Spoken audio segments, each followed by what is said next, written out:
sabemos que 20% dos casais em idade reprodutiva podem ter dificuldades para engravidar. Desses casais, aproximadamente 40% das vezes, o motivo da infertilidade é feminino. Em outros 40% das vezes, o motivo da infertilidade ou o fator da infertilidade é masculino. Em aproximadamente 15% das vezes, esse motivo de infertilidade é do casal. Existe um percentual que varia em torno de 5% a 10% em que os médicos não conseguem determinar a causa efetiva da infertilidade. Causas masculinas. Existe a diminuição do número de espermatozoides, a diminuição de motilidade dos espermatozoides. Então, isso às vezes dificulta que eles cheguem nos óvulos, dificulta que eles consigam fertilizar os óvulos. Do mesmo jeito que no homem, na mulher, nós podemos ter problemas hormonais. Os mais comuns que todo mundo sabe é síndrome de ovário policístico. Muitas vezes a obesidade pode levar a uma não ovulação, problemas de tireoide, problemas com outros hormônios, como um hormônio que chama prolactina, por exemplo, que alterado pode influenciar na fertilidade, né? Problemas com útero e trompas. Então, isso acontece por infecções, por problemas de nascença, problemas genéticos, por causa de doenças como endometriose. Então, hoje a endometriose é uma das grandes responsáveis pela infertilidade. Existem problemas a nível do colo do útero, existem outros problemas, como desde imunológicos, alterações do ovário, o que a gente chama de falência ovariana prematura, que no passado se chamava de menopausa precoce.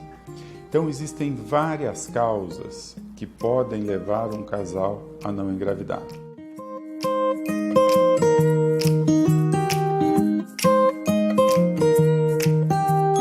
Houve uma enorme evolução nas possibilidades para fazer com que os casais possam ter sucesso em conseguir engravidar.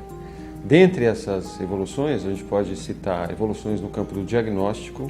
Hoje a gente consegue fazer com muita precisão o diagnóstico de doenças que são fundamentais como causadoras da infertilidade, como por exemplo a endometriose. Houve uma grande evolução no sentido terapêutico, em várias instâncias, na instância do tratamento clínico, com medicações que vão melhorando, e nas técnicas de reprodução assistida. E também houve uma grande evolução no tratamento cirúrgico. São basicamente 3 grandes técnicas. A primeira é o que a gente chama de relação sexual programada ou coito programado.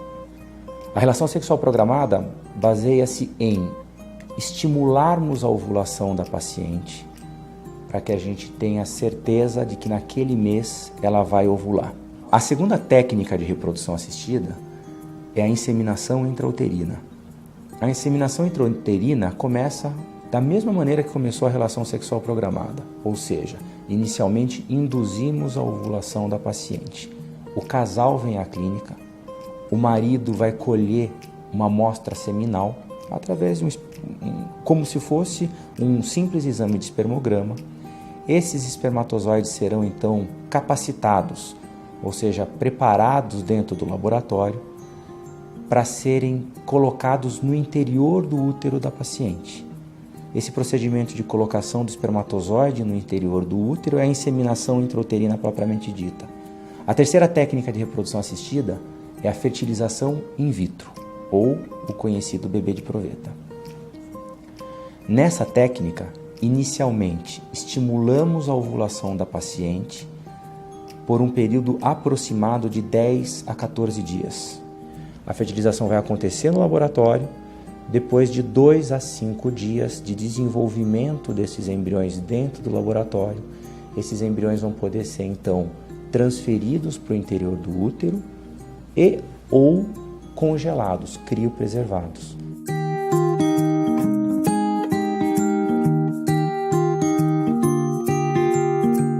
Existe um fator determinante nos resultados com tratamento de reprodução assistida, que é a idade da mulher. Se nós imaginarmos uma mulher até 35 anos, a chance dela engravidar em uma tentativa de fertilização pode chegar a 50%, 60%. E isso vai diminuindo com a idade. Qual que é o problema? A fertilidade começa a cair rapidamente a partir dos 35. Então, mulheres aos 40 já têm uma chance de 25% a 30%, mulheres aos 42 têm uma chance de 10% a 15%.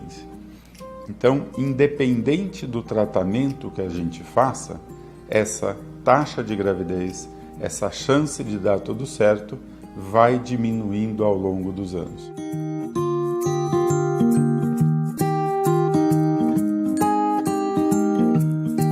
Nós temos tido uma taxa de sucesso muito grande com a criopreservação, principalmente de óvulos e embriões. A criopreservação, ou seja, o congelamento dos gametas, ele pode ser indicado quando a paciente quer preservar a fertilidade, por exemplo, não quer engravidar naquele momento, percebe que a função ovariana não está muito boa, quer dizer, essa é uma das indicações. E a outra indicação muito precisa, e que nós temos feito isso com bastante sucesso, é a criopreservação antes de determinadas cirurgias. Porque nós sabemos que algumas cirurgias elas podem trazer uma alteração da resposta da função ovariana depois da cirurgia.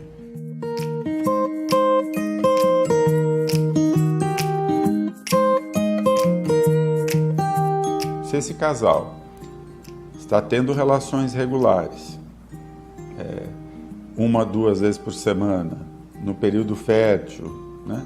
E depois de um ano não engravidou, precisa procurar ajuda. É claro que nós temos fatores, sinais de alerta, vamos chamar assim. Então, se essa mulher já passou dos 35 anos, então não precisa esperar um ano. Se ela tem antecedentes importantes como cirurgias pélvicas, ginecológicas, infecções, se sabe que o marido já tinha problema, né? Se ela tem sintomas de endometriose, por exemplo.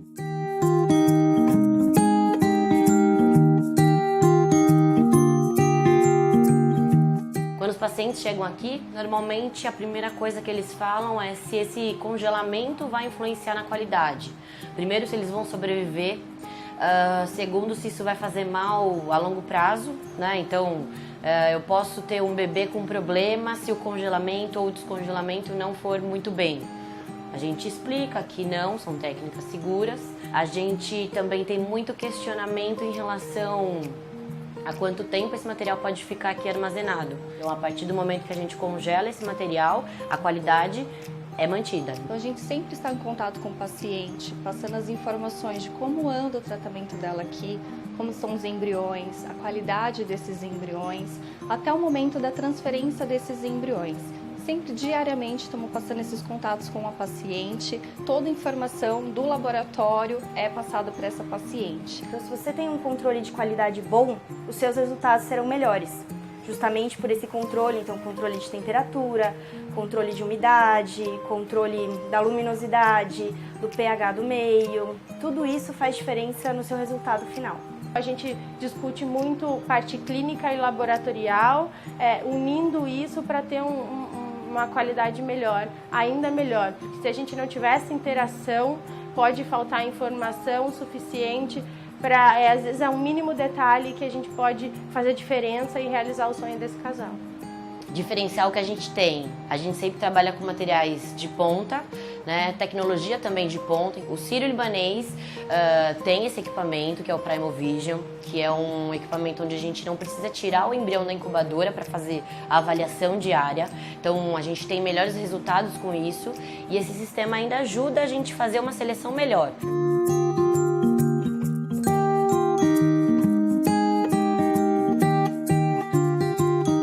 O tratamento de reprodução humana, ele requer um time multidisciplinar. E esse time multidisciplinar, ele consiste de vários especialistas, que são profissionais que têm uma capacitação muito grande para exercer essa função. são profissionais que têm uma formação científica muito precisa e que pensam muito no todo e não só no evento, o que são ações contemporâneas essenciais para a gente ter o sucesso, as taxas de sucesso de gravidez que a gente tem tido aqui.